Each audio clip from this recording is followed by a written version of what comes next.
Unfiltered. Please tell me that's on video. I've never been happier.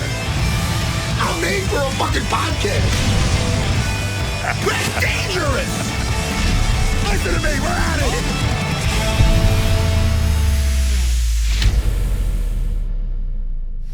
Welcome to UFC Unfiltered. I probably don't need to say welcome to UFC Unfiltered every time, right? It gets a bit redundant and it's just it's too much. We got Grayson Waller on today, pro wrestler. I think he's promoting WWE SmackDown, and of course Karen Bryant, UFC anchor, who has been on the program before. Well, Grayson Waller, the professional wrestler from the WWE, is in the waiting room. So I should bring him right in.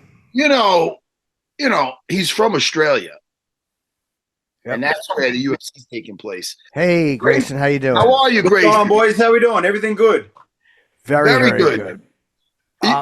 You watching the fights this weekend in Australia? Of course, brother. I'm not missing the Australian fights. Come on, man. Yeah. Hey, with the professional wrestling, I heard that you are a heel. Is this right? That's so disrespectful. I think I'm a good guy, man. I don't know. What do you mean I'm a bad guy? I don't know you yet, but from what I heard, you love being the heel. I like saying mean shit, man. I can't lie, man. It's a good time. You know this, man. Come on. You've done this before, you know. It is fun. I do attack Jimmy sometimes. He does. It's very cruel and unnecessary, but it does seem like more fun to be able to play that role. Like, of the two, that seems like it's more fun. Like, everybody wants to play I think it seems like it's more fun to play the Joker than Batman, you know? Yeah, and you get away with it too, because you can say mean things and go, "Oh, it's my character," you know. I would never say that to you, but my character, and then I get away with whatever I want to say. And the merger, like UFC and WWE under the same umbrella, it's always been talked about. Like wrestling, you guys always are good on the mic. Like wrestlers are all good because you cut so many promos. I've never seen a wrestler who couldn't just talk and be great. Fighters are a little bit different sometimes. But some of them are really good, but some of them have a hard time. What fighters do you think are good on the mic or good at generating interest in themselves? I've always thought that the most marketable UFC fighters of all time had some aspect of pro wrestling in them. I think Chael's the perfect example. When all of a sudden Chael changed things up and made himself a star, I think Connor's a great example. Ronda's a great example, where they were obviously very talented athletes and fighters, but then they understood the marketing and they understood the job that pro wrestlers do, and they turned themselves into global superstars. And now I think we're at a stage now where you see a lot of UFC fighters trying to use it. Some really well and some not so well. And there's nothing worse in the world than bad trash talk. Bad trash talk is the most cringe thing that exists. So some people are good at it and use it and become global megastars, and some people try their best and it's just not them.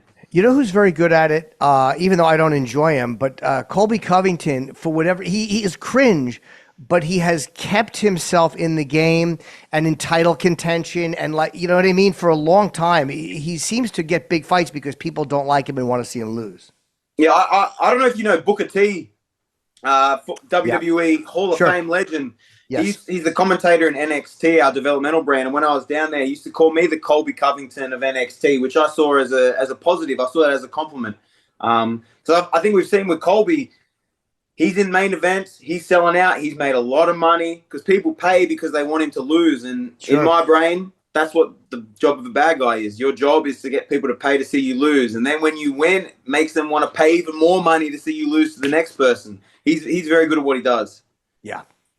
And he knows how to fight too, even though he's an asshole. He can fight, absolutely. He's a very good fighter. Yeah. Now, you got background in some boxing, I heard.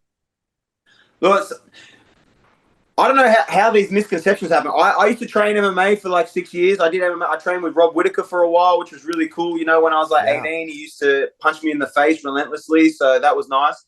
But then when I started in WWE, there was some video they said Golden Gloves boxing champion. I never corrected them. If they want to say I'm the Golden Gloves boxing champion, I'm happy with that, you know. I stood across from Terence Crawford a few weeks ago, and they wanted me to tell him about my Golden Gloves boxing experience. And I was like, I'm smarter than to tell Terence Crawford about something. So I have a little bit of training experience, but I'm not as good as Golden Gloves. That's somehow been misconstrued along the way. What was it like training with Whittaker? I mean, that's got to be pretty and what were you? Are you in the same weight as Whittaker, or are you a lot heavier than he is? I was about the same way. This is when I was like, I think I started training when I was about 17. We're about the same age. And the one thing I always remember about Rob is he's obviously a killer, but he's a nice guy. At the end of the day, Rob Whittaker is the nicest guy. So I would be in there fighting with him, and I'm throwing these jabs, and he's just headbutting them like they're nothing. And then afterwards, he would come up and give me advice and be like, try this, try that. So, like, he was clearly a much better fighter than me, but he never used that against me. He was always really respectful, which I look back on fondly. I see you wearing a Tai Tuivasa shirt. Yeah, this is my boy Ty. I'm very excited for him fighting this weekend. He came out. We had a show in Perth in February for WWE. Ty came out, stood front row. I got to do a shoey with him in front of the crowd. 55,000. It was a good time. And you were a teacher before you did this. What did you teach? So I did history and English. Not many people believe me when I say that I was a history English teacher, but yeah, that used to be my former life. What made you want to? I'm always amazed at people who want to do history. Like, was it something you took to, or something you would deep dive on and go like, I think I could like make a life out of this? I think it was always the stories that interested me. Especially I went to an all boys school and I ended up teaching in all boys schools. All the war stuff was always really interesting to me, learning about the Greeks and the Spartans and all these. I guess it came into my love of fighting, my love of wrestling kind of connected to the history and the fighting and all those type of things. What is your favorite? Is there a favorite period of history you like to talk about? Like, I imagine it's hard to get into general conversations about, but is there a favorite period in history that you think like, I wish more people wanted to talk about this with me because it's great? Greece and Sparta is always my go-to, but also I end up doing a lot of deep diving for school into like Shogun Japan, then going into like the samurai and all those kind of stories, or anything that like I think it's just like the warrior culture is kind of something that's always interested me, and looking up to like these people in the past who had the same mindsets that we have today to like be a fighter, be someone who's going out and doing whatever it takes to get what they want. I always like appreciate that energy. Did you see the Shogun series? No, tell me more. Oh, well, it's basically Shogun in ancient Japan, and okay, it's very Games of Thronesy. Like it's very, battling clans of Japanese samurais versus each other, and who wants control to be the shogun. It's very cool, man. I'm sorry, you haven't. I guess you haven't heard of it. I think I've heard of the show. I never had it, but now it's on my list. We fly a lot. Obviously, we're traveling everywhere, so I need to put this down. I need something when I'm traveling. That sounds good. You can watch it on Prime. It was streaming, or on Hulu. It was on Netflix. No, not Netflix. On Hulu, and it was streaming on what the fuck did he just type on that? FX. FX. Yeah, but what a show. And I'm not the type to like to read the subtitles when I'm watching things, but I'll tell you, you get it pulls you right in. All right, there we go. What a great show. Hey, I heard that you were on the Australians version of Survivor. Is that correct? Yes, that is correct. Listen, man, the regular Survivor is wacky enough. Australian Survivor, I mean, crocodiles, kangaroos. What is that like? What's going on? So the big thing about the Australian Survivor, that's the difference between us and the American, is the Australian one is focused a lot more on the challenges. The American Survivor, is all about voting out, being sneaky, being social. But the Australian one, we're going in and we're competing hard. We had athletes from all different types of sports on the show. So not only are we doing the survival thing, no food, cold, all that stuff, but then on that, then we have to go in, we have to wrestle one-on-one, we have to charge it. Like it's a super physical version of the game, which is for me, my type of version of the game. And did you have to go to school? I know, like at WWE, I think it's in Tampa or Orlando. They where did you train for WWE? Because I know, like, it's a grueling process to get in. And what did you do right before? Were you wrestling before? And where did you actually go to train for WWE? Yeah, so I was a high school teacher during the week, and then on the weekends I trained with a place called PWA, Pro Wrestling Australia in Sydney. So on the weekends I would travel all around Australia, travel around Sydney doing shows, trying to get my name out there, because I guess kind of like MMA, you can be really good in Australia, but unless you're on that global stage, you're really not going to achieve the things you want to achieve. So luckily I had the right person see me on the right day. They brought me over, and we have the training center here in Orlando. That's where you get to work with Shawn Michaels and all these legends of the game, and they come in like it's kind of like the UFC Performance Center in a way. Like you're good, but then you have these people around that are going to make you great. Oh, you're in Orlando right now. You're not in Australia. No, so I moved over here about 3 years ago. With WWE, you know, we have a majority of our shows here in the US. So like if they want to use you, you pretty much got to pack up your life and come and live over here. How's traveling with that? I'm sorry, Jimmy. How's that? Are you every weekend? Are you out on the road? Yeah. How's that? Yeah, so we have SmackDown every Friday. So we're at least traveling then, but then we'll do shows Saturday and Sunday, some weekends too. So you might be gone 3 days. Then we have our international shows. So next week we got Netherlands, we got Belgium, we got Germany. So we have 7 shows in 7 days. So once we start moving, man, we don't stop. You know, sometimes when I used to fight, you know, it's hard to get there in one piece. Everybody's got little, you know, bumps and bruises. And, you know, you make the call to fight or not. When you have your shows, you know, you got to perform. Now, was there ever a time when you had to perform? I'm sure you had to perform injured, but is there ever somebody like, oh, man, I did something to my back. I don't think I'm going to be able to take that steel chair tonight. I mean, is there any time going in there you're like, yo, I feel like I got to call in? I mean, how do you work with that, with the injuries?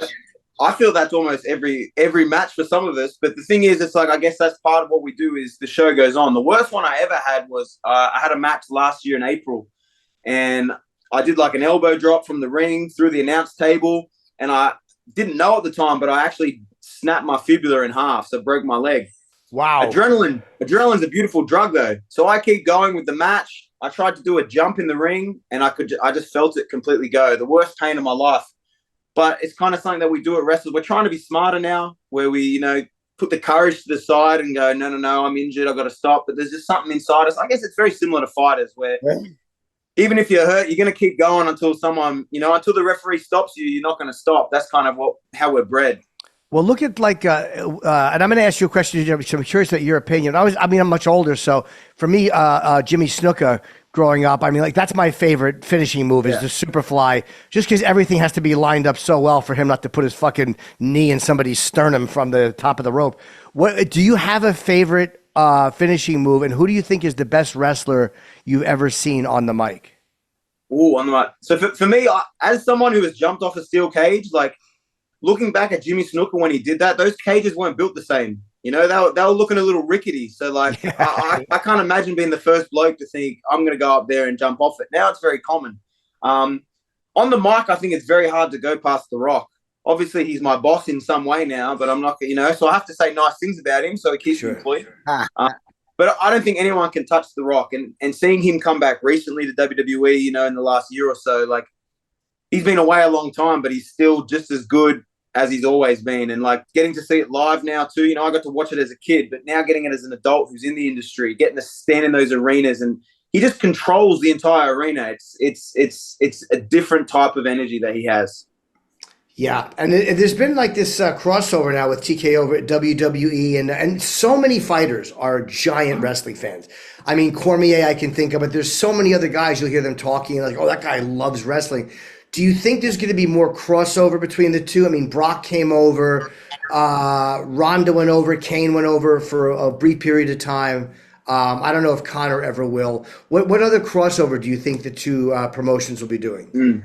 So we've kind of started with our media stuff, which is cool, where, you know, recently we did a show and we went out with Jared Cannonier and Dominic Reyes and Valentina Shevchenko, and we went to a hospital, we went to the Muhammad Ali Museum, just kind of getting both the brands together. But I think WWE is about to give a lot of UFC fighters a second option. So a lot of them who are super entertaining, who are great on the mic, who are also great athletes, there is now a second option for when you finish up. And I think we're going to see a lot more crossover happening. Obviously, you said Conor, but I think someone like Izzy, Paddy the Baddy, like these guys were tailor-made for wrestling. The problem is they're so good at what they do, that's not going to come for a few years. They still have things to finish off. But I think it's awesome that there's a second option for these fighters who are super talented to come and do something when they finish up and come get in the ring with us and get, you know, let us smack them around a little bit. That is a nice option. And for the guys who aren't blessed with the mic skills, say Tito Ortiz, that big dork Tim Sylvia, they could do like the slap fighting. Because that way they don't gotta worry about that. They're gonna smack the shit out of each other. The brain cells are already gone. So what, they're gonna lose a few more? It's already done, lad. You want to see cringe? You type into YouTube Tito Ortiz on a mic. What's wrong with Tito on the mic? I don't know what you're talking about. My God. Well, one time, I mean, I remember one quote I could say. He said, he wants to stay healthy because he wants to outlive his children. So it's like, all right, that's a normal thing to say. Yeah, I think he probably mixed that up a little bit. I think he wants to grow old to see his. Anyway. Yeah, he might have said it wrong. He might be nervous. He's not exactly. He ain't Matt Serra, right? He ain't Matt Serra. I'll say it for you. I know what you're trying to say. I got you. Yeah, he's not blessed with the mic, with the tongue. But and you also tag team. I wanted to ask you about that. What is the difference? Like, do you prefer that over individual matches? And have you ever been in a tag team situation where, like, the guy you're with, you're like, all right, already, you're fucking dragging, and he just won't tap you in? Does that ever happen? I'm very lucky at the moment. I'm tagging with a guy called Austin Theory, who is kind of a wrestling prodigy. He's only 27, but he's already kind of done it all. So I'm very lucky at the moment. But I have had times previously in my life where I've been partnered with certain people and, you see the name on the run sheet and you're like, man. Because teaming with someone you're not friends with is very, very difficult. I'm sure, Matt, you were telling me earlier about how hard it is sometimes doing the show with Jim. You struggle because, he just doesn't keep up with your personality and stuff. So, Matt, you understand how tough it can be at times. 100%. That was a private DM, but yes, that's okay. Oh, that's all right. You said it to me. Sorry. I thought that was public knowledge. We'll move past. That's all good. Matt actually wrote a DM that said, I can't do this with Jimmy. He can't keep up. And it was to me that he sent it. I'm like, Matt, it's me. It was my bad. Yeah, that happened. At least he's honest. You got to appreciate honesty sometimes. We don't get it much in 2024, A protege of mine is involved with wrestling. I got him involved in wrestling, and he's actually done very well. He does like pre-shows. Sam Roberts. Yeah, he used to have the crazy afro. Now, like, he's tamed it down. Now he's got the shade. I know Sam Roberts. Yeah. I brought him aboard about wrestling. He was like, whatever he liked, but I got him into wrestling, and now he's doing really well with it. Yeah, we see him around all the time. He's one of those guys, could never have been a wrestler. Like, no, he's a twerp. Never seen a gym in his life. Tries to have opinions about us.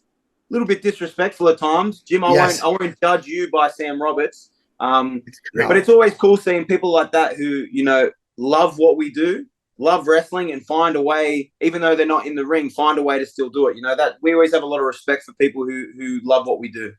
I always love old stories about, like, how much Andre hated Big John Studd. And they said Big John Studd, fuck it, because he was another big guy, was terrified of Andre and legitimately hated to do matches with him because Andre would try to hurt him. So I guess that happens once in a while if someone genuinely doesn't like somebody else. Yeah, and we have some killers in WWE right now. There's a guy called Julius Creed, super high-level amateur wrestler. If he goes over to the UFC at some stage, he's going to do really good. He's a former training partner of Daniel Cormier. Oh, okay. When you're in the ring with this kid Julius, like, if he wants to hurt you, he can. And having a bit of that fear, a bit of that, I think that helps what we do. When you think the guy across from you is actually going to hurt you, I think that brings out the best in us. I always like that feeling. Yeah, I guess because it's less predictable and whatever you're doing is more real because you're a little worried about what's possibly going to happen if this guy if he's able to impose what he wants to impose.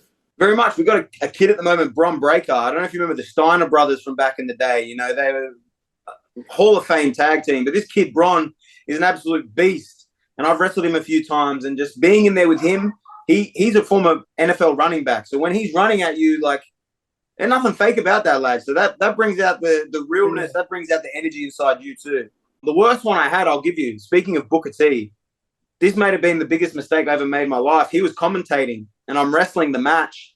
And I gave a move to one of the guys, Carmelo, and the energy in me is there. You know how it is as a fighter, Matt. Yeah. And I looked at Booker in the eyes, like this far away, and I called him a bitch. The arena went silent. I've never seen the energy get sucked out of a room. And I'm in the process of the match. I'm like, what have I done? Now, being an Australian, I don't understand the power of that word in America. It's a little bit different here in America calling someone a bitch. In Australia, it's a bit of fun. So I had the pleasure of waiting the next 15 minutes to think of what's going to happen when Big Booker T comes backstage and has a return serve, if you will. Yeah. How did he handle it? Luckily for me, he was really polite and said, you stupid Australian, you don't know what you said. And I was like, nah, mate, I have no idea. So lucky for me, the stupid Australian line got me out of trouble again. Okay, yeah, it helped you in that moment. Yeah, it happens sometimes. There's a language. There's a word that means one thing in one language, and I didn't understand the power that word had, and now I do. So that's a positive thing that I learned that day. What is like in jiu-jitsu, right? Like something that they would always say, and I didn't know it until I tried it, was that taking someone down is the most exhausting thing in jiu-jitsu. Like it doesn't look that tiring because you're taking a guy down, but it's exhausting. What in wrestling might not look as difficult or as tiring as it is, but is brutal, and people just don't understand how rough it is. Yeah. I would. There's a few things, but I say when you're getting hit and like knocked around that ring, man, that knocks all the wind out of you. You know, you can take one big like a superplex off the top rope. It only takes a few seconds. People get excited, then they move on to the next thing. But like that kind of impact on you, that's all your wind gone. Like any gas tank that you had disappears the moment you take that slam. So I feel half the time when we're wrestling, we're trying to find our breath anyway. So I don't think people really see that. Is like, you know, we take this big impact and we keep going. Inside, I'm dying, but I don't want the rest of the world to know that. Yeah, it seems like, again, we talked about Snuka, but to like literally if his knees or his elbows land in the wrong position, he's really going to hurt somebody. So the guy laying there also has tremendous trust in a guy jumping off the top of the cage onto him. Very much so. I'm wrestling a guy named Kevin Owens this Friday on SmackDown. He's a big boy, but for some reason he's also super athletic, which is kind of unfair. Like, choose one or the other. Like, why do you have to have both? But he does a move called the Swanton Bomb, where he basically does a flip off the top rope onto you. I've been the victim of that. That sucks, man. I don't want this big dude laying on me, man. It's not fun. So I'm going to do everything possible to avoid it. But, you know, when he comes down, it's not light, ever. It's never light. When you're that big, it's physically impossible. There's no way to make it light. Yeah. No, there's not. It sucks every single time. So I'm going to do my best to avoid it this week, and hopefully I'll be okay. For recovery, do you do any of those ice baths, cold plunges, or any of that stuff? Yeah, as much as I can when I'm home. The hard thing is when we're on the road, it's really hard to find that stuff. You know, we finish TV 11 o'clock at night. We've got to drive 2 hours to the next town. You don't really have time for that recovery. You don't even really have time to stretch because you just want to get to the hotel to sleep. So I feel when I'm home, you do it so perfectly. You do the ice bath, you stretch, you get massages. I turn up Friday, I feel so good. Then by Sunday night, brother, I'm like a zombie trying to get back to my house. Like, it kind of catches up to you at the end of the week. Well, will you actually stay in hotels, or will you be like Mick Foley and stay at a fan's house on the couch to save the hotel money? Bro, I'm staying in the nicest hotel I can find. There is no way have you seen, like, wrestling fans are like a step below MMA fans. And that's saying something if you've been in the arena for UFC shows. Every single one's in a black shirt. They stink. They have food all over their faces. Their poor credit card dealing with all the OnlyFans accounts they got to log on to. I'm never staying at one of those guys' houses. There's no way it's clean. I don't know what Mick Foley was doing. I'm staying in the nicest Marriott I can find. I don't blame you. You deserve it. This Friday, let's promote this. And you got to come back, man. This is really fun to have you on. WWE Friday Night SmackDown brings the action to the Kia Center in Orlando, Florida, which is home for you. And you guys can check it out on TV, 8 o'clock Eastern time on Fox. Great talking to you, Grayson, and look forward to it again. Have a great weekend. Thank you, guys. I've got Kevin Owens this Friday. No one thinks I can beat him. Matt, have you got any advice? As someone who got told he couldn't beat George St. Pierre, then went out and embarrassed him, can you give me some advice? How do I beat this guy, Kevin Owens? Everyone thinks he's going to beat me. Oh, God, listen. How many movies? The underdog. Everybody loves the underdog, even if that underdog is a heel. So, hey, man, I feel you could do it.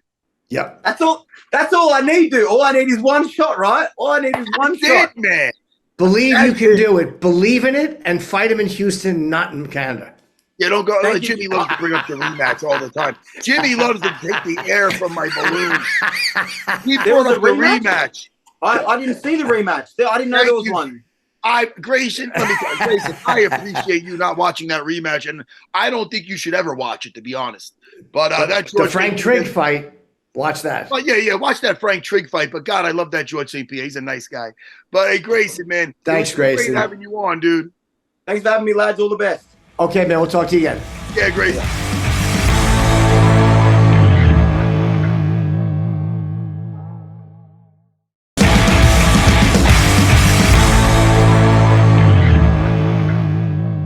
Well, Jimmy, I love the way you always bring up my rematch. Well, I didn't plan on it. He just happened to mention it.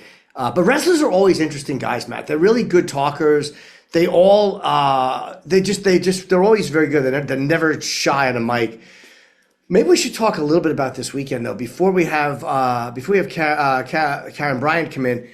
What do you think, man? This is an incredible card. UFC 305, the early prelim, 6 o'clock on ESPN Plus, and the prelims themselves are on ESPN and ESPN Plus, 8 p.m., 10 p.m. This is all New York time. Of course, the rest of the country doesn't matter. ESPN Plus, pay-per-view. Now is let's see. Oh, she's here. She's in the waiting room. Let's bring her right in. We can talk over fights with her.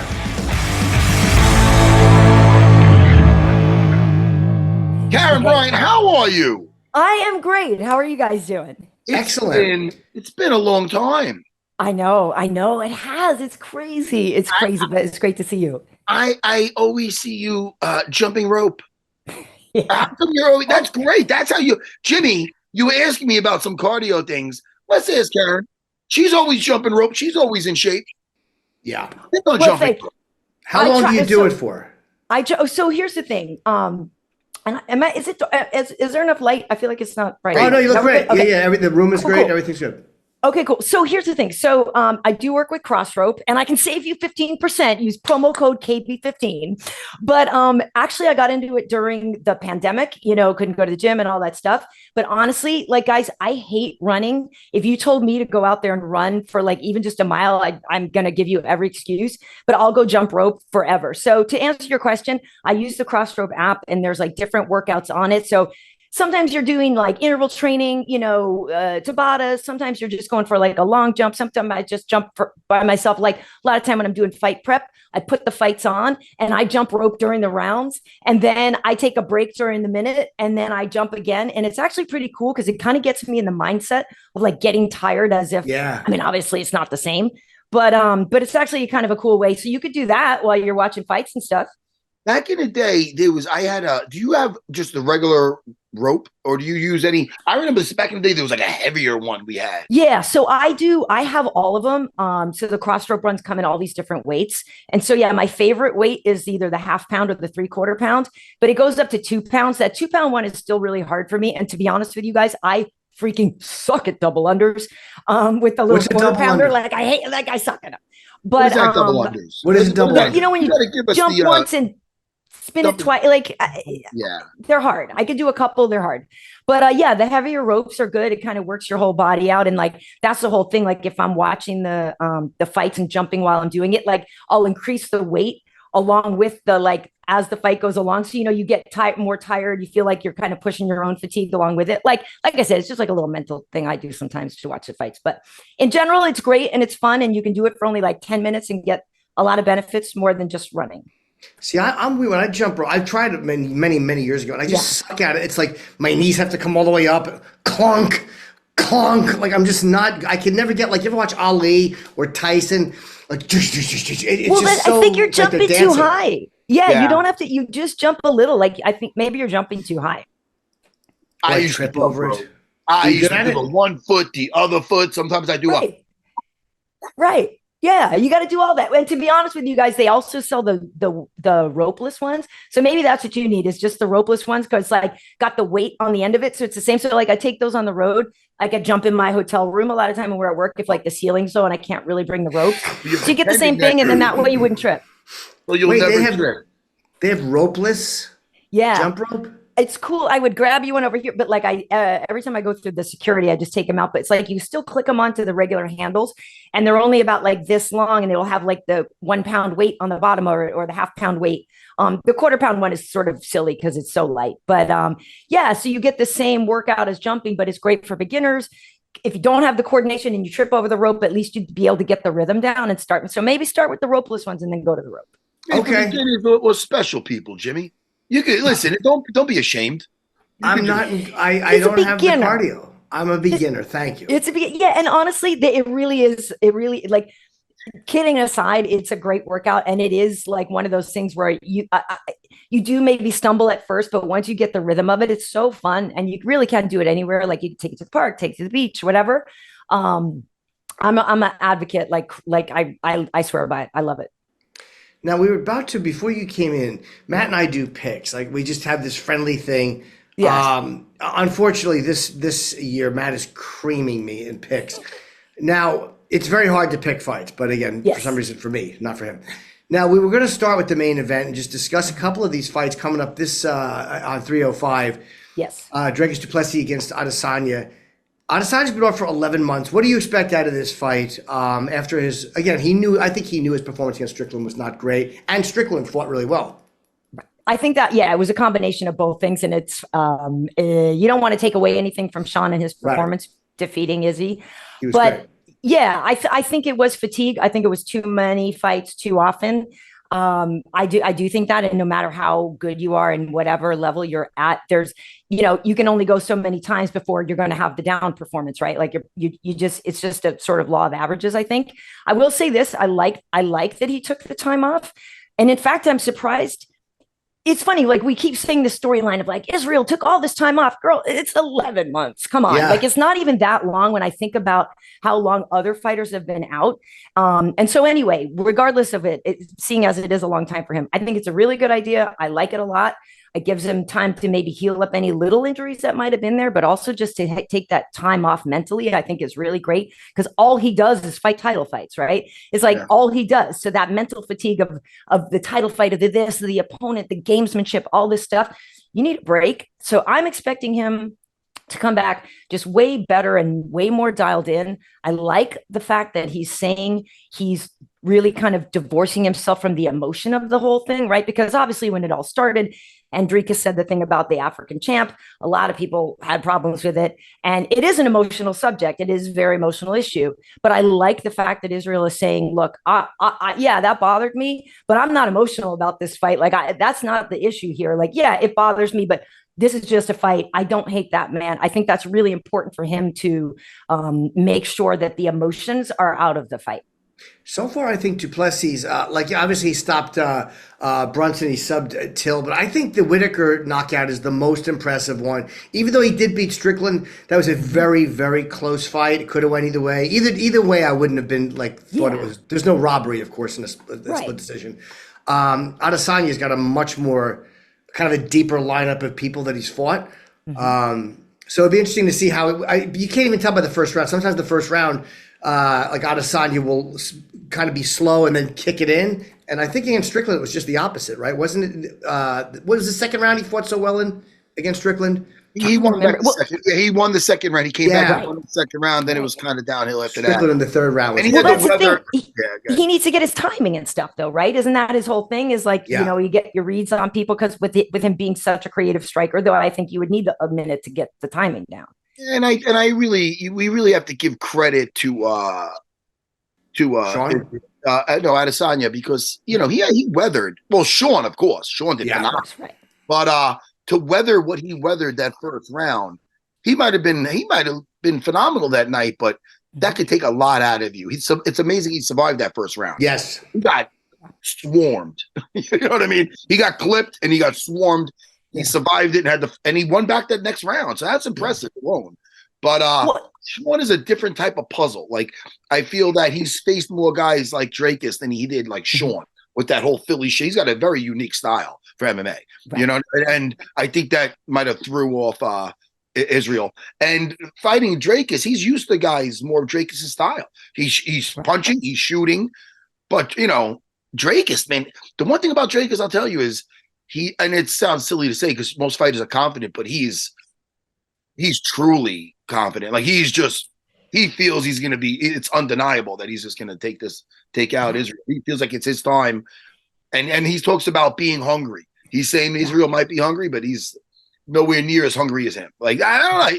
He's saying all the right things and it looks like he's putting the work and he believes in it. So that's a scary package, 100%. And I remember meeting Dricus on Fight Island. I remember being in those fighter meetings and stuff, and he came in and was like, okay, here we go. Like, it's always exciting when we get that new talent in. And I agree with you. He does seem very dialed in.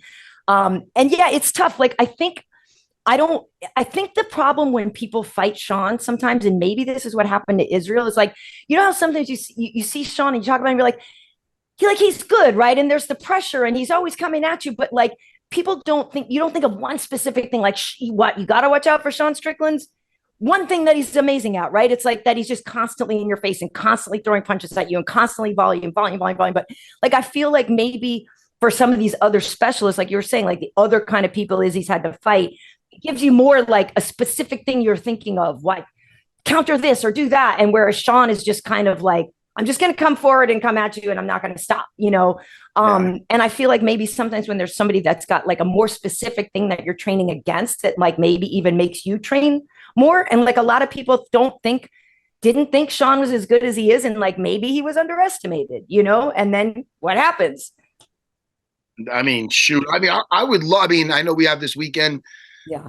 I would like to see Sean fight the winner. Either one. Oh, Dana say that's what happened? Yeah. Oh, he's getting the winner. Yeah. I mean, either Oh, sorry, Matt. No, I was just going to say, I would love to see the way Israel approaches that rematch if they do fight again. I want to see it. I would just love to see that, how he figures out that puzzle. And is he fighting for the belt again to get something back? Like, do you know what I mean? Like, again, being hungry again. When you're the champion, I think it's harder to maintain it and to get yourself as psyched for challengers as it is to get yourself to reclaim a belt. And so this fight, and if he wins this fight against Strickland, there's a tremendous motivation there too. So I think you're going to see a rested version of Adesanya. Matt, Matt and I do picks. Who you taking, Matt? Yeah. I'm going to take Adesanya, and I think he stops him in the third round. Wow. Yeah. I'm really. Dracus is breathing a lot better. You know what, man? I'm going to say, I love Israel Adesanya. Yeah. You're taking Duplessis, okay? I'm going to say Dracus. I'm going to say Dracus by decision. I think he's going to mix in those takedowns. And listen, Kelvin gotten down, Gastelum. I think that Dracus is just going to be like the raging bull in there. And I think he's going to mix in the takedowns. He's going to be putting that forward pressure. I mean, listen, I don't know. I could easily have picked Israel, but I'm gonna go with Dracus. Yeah, it's a hard fight. I'm going Izzy because of the intensity of the drive to, make his point against Dracus. Also, the fact that it's at home in Australia. I definitely credit Duplessis for going there into enemy territory. That speaks to his confidence, right? Like, sure, fine, I'll go fight him in Australia. Like, he's obviously confident. But I think that the home court advantage and the time off and the inspiration and the motivation, I think it's going to be Adesanya. But it's a tough fight. Yeah. Now the co-main, there's a great co-main, Steve Erceg, who had a great fight against Pantoja, and I guess made that mistake in the fifth, where he would probably be champion against Kai Kara France, who's dropped 2 straight fights. He did fight in June, so it's been about a little over 14 months since his last fight. Interesting matchup. What do you think, Matt? Erceg? I'm going with Steve Erceg. I was impressed with him when he lost to Pantoja. He's not only a big guy for that weight class, his endurance is phenomenal. And he's a hard guy to keep down. Not that Kaya France is going to look to take him down. A lot's going to be decided on his feet. And I was just super impressed with his last fight, which was a loss. I mean, I thought he looked phenomenal. So I'm going to say Steve Erceg with the third round stoppage. Okay. See, I have a question for you though, because I agree with you. I was in Rio for that fight, and Erceg, like, he's incredible to get in. Everybody's like, how is this guy only 3 fights in and gets a title fight? And then they see him, they're like, oh, okay, yeah, I get it. That makes sense. Yeah. Yeah, like it totally tracks. I love Kai Kara France. I'm a massive Kai Kara France fan, and I think he's incredible. My question for you, Matt, since I'm turning around to you, since you're picking Erceg, I don't want to say the only concern, but like, you know how sometimes people have a title fight and then they actually lose the next one too, because of either the come down emotionally or whatever of Dominic Reyes. Like, it's happened, right? So that's the only thing in that respect that is like the thing that gives me pause to think about a little bit is that motivation, and only because I've seen it happen before where people didn't win right after a title fight. I'm going to take Kai Kara France by decision. I don't think he loses 3 straight, even though he's 7-4 in the UFC. I think that he's going to win this fight. And I also think, again, Usyk fought so well against Pantoja, and he's looked good in his other fights. But, I mean, when you look at Kai Kara France and the guys he's fought, I think he's had a tougher what's the word? Yes, his strength of schedule is amazing. Well, I thought he beat Albazi. So I remember that night we were like, what? Like, oops, sorry, I lost my ear. So I thought he won that fight. But right, there was the close one. It was Albazi, right. I remember. Right. Yep, you're right. Yeah. So I thought he won that. But also, yeah, he's incredible. And I think the other fight you're thinking of is Brandon Royval. That fight was amazing. Like that's another one over on Fight Island. I remember taking this incredible picture of the two of them, like leaning over the cage, talking to Dana, because it was so incredible. And both of them, like, it was a fight of the night. Like, it was incredible. Like, I agree with you. I don't think Kai loses 3 in a row, because also I didn't think he lost the last one. Sure. Hey, listen, he's powerful. I mean, and he's very talented. But that Steve Usyk, Steve's so good. 5 rounds with the champ, and to the end, he was threatening. So, I know. I don't know. Yeah. The fans win. Yes. Now a great fight. The featured bout, Mateusz Gamrot against Dan Hooker. Yeah. I mean, I love Dan Hooker. Dan Hooker is like top 5 in terms of like entertainment value. You know what I mean? Like, this guy's incredible. Mateusz is so solid. I don't bet against Dan Hooker at home. Sorry. Yeah, I mean, it's really hard to pick against. Even though he's 5 and Hooker's 11, he did beat Jalen Turner. Right. And it's been a minute since Dan fought, right? I mean, like, wasn't that part of the issue too? Was he fought kind of frequently, and then also going back and forth in weight classes and stuff like that. I feel like maybe that was one of the issues for a minute too, right? I think Gamrot is very close. I mean, at number 5 to get a shot. I'm going to take Gamrot. I think Gamrot wins. I think he stops him. He's so good. Second round. I'm going to take second round. That might be wrong, but I'm going to take it, Matt. I'm going to say Gamrot by decision. Okay. Man, he's got that wrestling. He knows how to close people down. I know he does. He does. And once if he gets past the length, the reach, gets a hold of him, it's going to be worse off and harder for Dan Hooker with that long body to make space to get him away. That is true. Right. But I guess what if Dan's able to draw him into a bit of a firefight and try his luck, right? And that kind of I mean, that's what he would love for him to. Yeah. Go. I know. The old school. But wrestling is Gamrot's stand up with him, but Gamrot's going to be suffocating, I feel. Let's do one more fight. Let's do one more. One more. And Karen, go ahead. Oh, sorry. This next one seems like a fan service fight, like just a great fucking heavyweight fight that fans want to see. Like this. Oh, wow. Neither one of these guys will probably be fighting for the belt anytime soon, but this is just a great fight between 2 top 15 guys. Tuivasa against Jairzinho Rozenstruik. Tuivasa's lost 4 straight fights. Now, a couple of them were subs. Jairzinho's not going to sub him.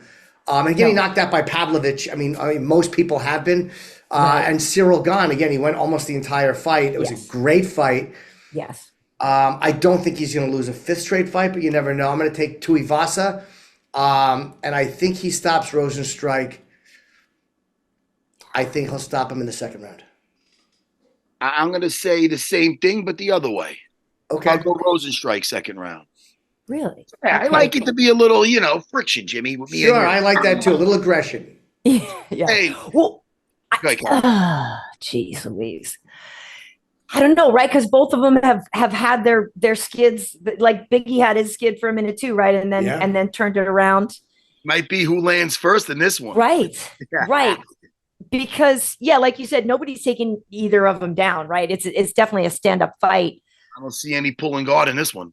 They're both so powerful. It could be who gets touched first. Because I remember working that Biggie fight with Overeem, and Biggie was done, and then all of a sudden he wasn't. Yeah. I thought Alistair won that fight. I thought that was a bad stoppage. It was. I remember at the moment we were like, "What?" And then when you saw Alistair's lip, though, you went, Yeah. That was pretty nasty. That's a tough call. Ugh, I don't know. It seems like my theme was just picking all the Aussies, and then except for the co-main event, I'm torn because that one's so hard. Jeez Louise, guys. Well, you still picking? Okay. I don't know. No rush. Just get her off the fence with that one. Hey, Karen, what do you want to promote while you're? Is there anything you want to promote? I know you're still doing your shows. You're doing a podcast. What are you doing? Yeah, so I do some interviews, Kick Back with KB. And to be honest with you, like I would love for that to I have these dreams where I've really always wanted to do a late night talk show and like Dave Letterman type thing. And I literally have the format ready to go. If somebody would let me do it, I could do the most kick-ass late night talk show like for MMA and entertainment. Like I could literally do it tomorrow. Or I could actually turn it into a morning show too, because I used to do morning radio. But yeah, so I do Kick Back with KB. I'll talk to some people. It's funny because obviously we're just sitting here and having a straight up conversation, but like, so many things now, it's like, you got to chop up the things and cut it up and short attention span. Like, I just like talking to people, Yeah. And so we have fun. We literally, sometimes it's before a fight. Sometimes it's like maybe right after they won or whatever. But yeah, I like talking to folks. So I do those interviews. Actually on my YouTube and also on festivities.com though. So Renato Larange and I, for 2 years, we did Festivities, which is a really fun show. And we actually had Dan Hooker on. And so that one's on festivities.com and on my YouTube and stuff. So that was really fun. But as you guys know, like there's so many podcasts and everybody has so much stuff that it's hard to break through.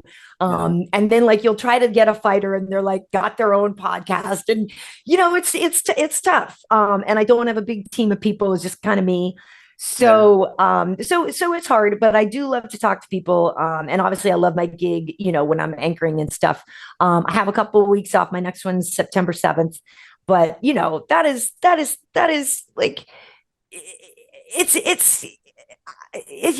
the greatest gig. Like you're saying every week it's different, every time you're at work, it's different. Like I feel bad for people who just punch a clock in a cubby because, we know every time we go to work, we're going to get a holy moment every time, even on quote unquote, the worst card ever. There's always those moments, you know what I mean? So like it's a real treat to get to do that. I just wish I could do it all the time. Like I do miss the days where we had UFC tonight and more things like, I do miss being more busy, but I do love all the stuff that I get to do.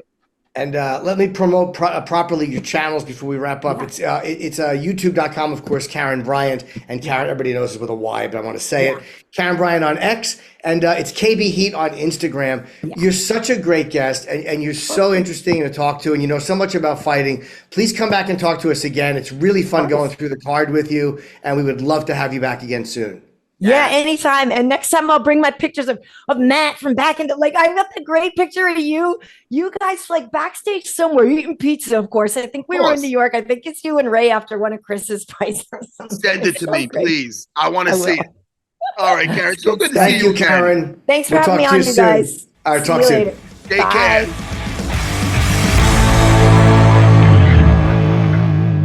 Yeah, she's awesome. And Matt, before we go, let me just plug this. UFC 305 is in Perth, and it is this Saturday, early prelim, 6 p.m. Main card, 10 p.m. It's a pay-per-view, obviously, kicking off at 10 o'clock. And Duplessis Adesanya for the middleweight championship. Kai Kara France, Steve Erceg, co-main. And tonight, do you do a Fat Black Pussycat at 7 p.m.?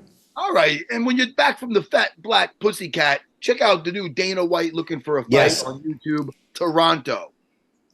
Matt, I will talk to you soon. And thank you to our guests. This was a really fun episode. Looking forward to the fights this weekend, Jimmy. I'm slaughtering you with the picks. I don't want to brag. I don't like it. This might be your comeback, okay? Or the final nail. We'll figure it out. The nail in your little coffin.